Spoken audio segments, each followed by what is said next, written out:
My name is Jarrell Hester Whitfield, only son of Constance Fiddy, last son of Leon Whitfield. I'm a poet, spoken word artist, published author. My art is meant to be introspective, to make people think about what's going on in their lives. It's introspective for me, it's inspiring, but my art is for me, and I just hope that it reaches somebody. I feel if I can inspire myself, then I can inspire one more person, and that's enough.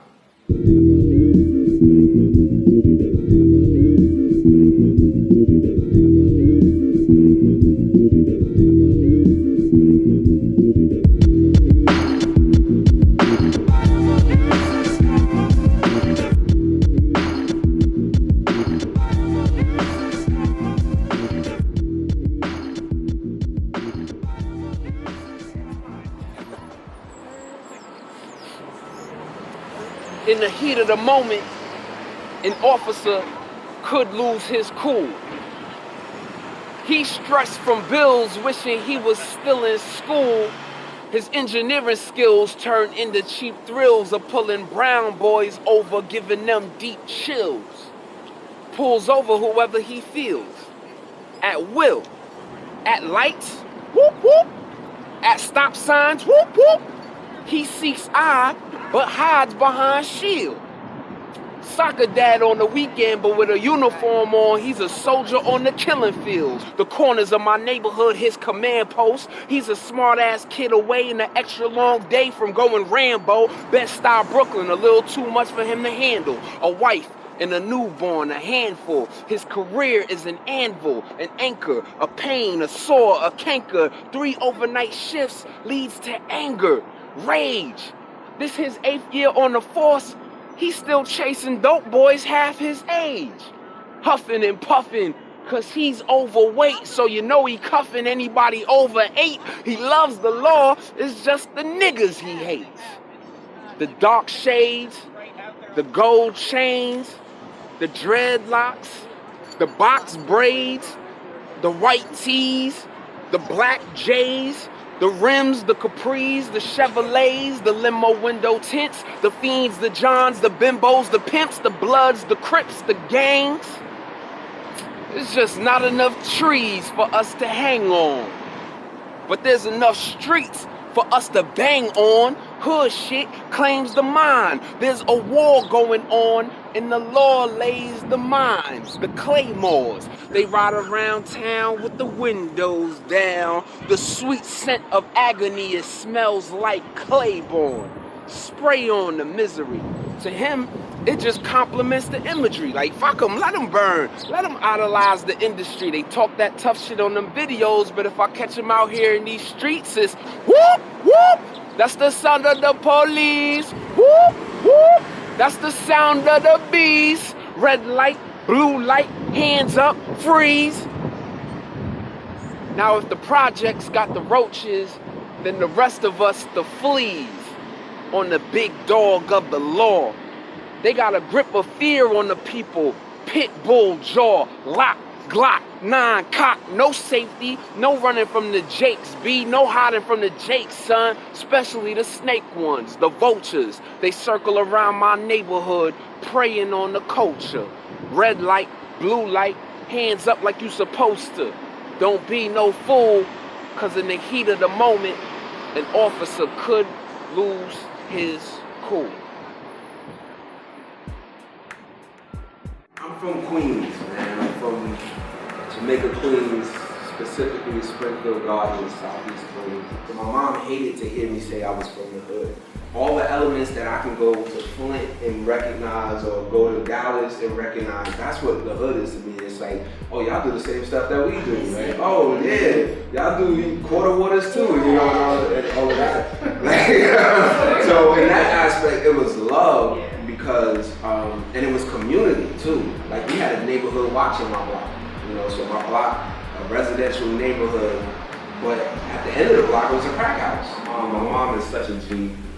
She raised me as a single mom, and as you said, you know, you don't understand that while you're in the storm as a kid. You don't understand what it takes, especially being a boy.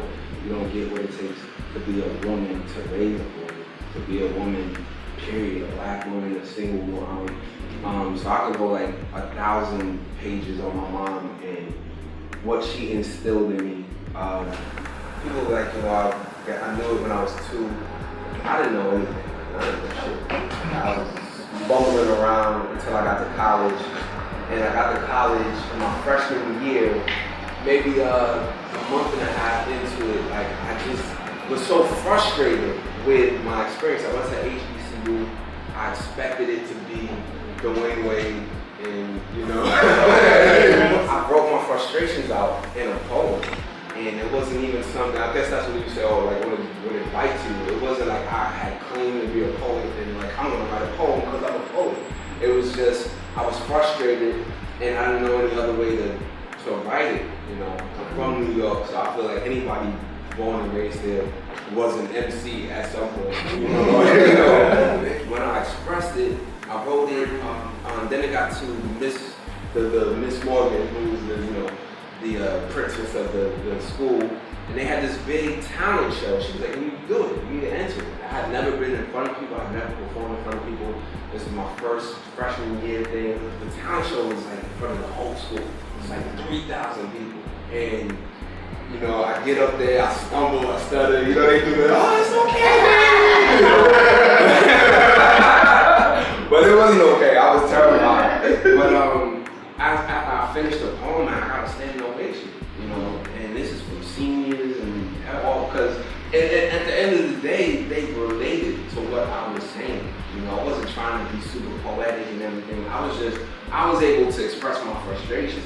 You know, I'm a lyricist, I'm a poet, so there's 1,000 rappers that inspire me, but like, the first artist that really captured me was Nina Simone. The first song I haven't heard all the songs, so I don't know which one it was, but it was just like, oh shit, who's this? And then I would learn her story, and I would just watch her videos, and she had this commanding, this queendom to it, just like, I'm here. And then you hear her story of how she used to be and how she had to go into these clubs and these pubs and deal with these white people.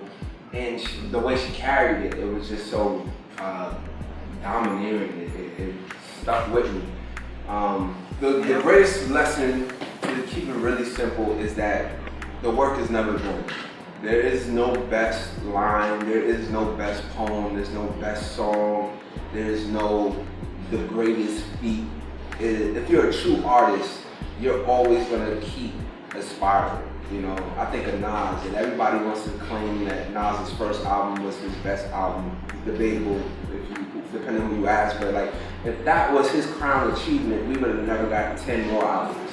We would have never got anything else from him. If Jay would have stopped at Reasonable Doubt, which again, many people think is his best work, you wouldn't have gotten all that came after that, you know? So for me, my greatest lesson is, and as writers or performers and so forth, I know you hit that mark where you're like, damn, that's the best shit I ever did. You know, I don't know how I'm gonna get better than that. And it can kind of sink you a little bit to be like, because I've written things and like, I don't know how I'm gonna write better than that. But once you get out of that and get out of that ego kind of plane, and you just realize that your purpose is to serve and to get your art out and to just add your light to the rest of the lights. That's my greatest lesson. The work is never over. And I wish it Kanye said, but as Daft Punk said, our work is never over.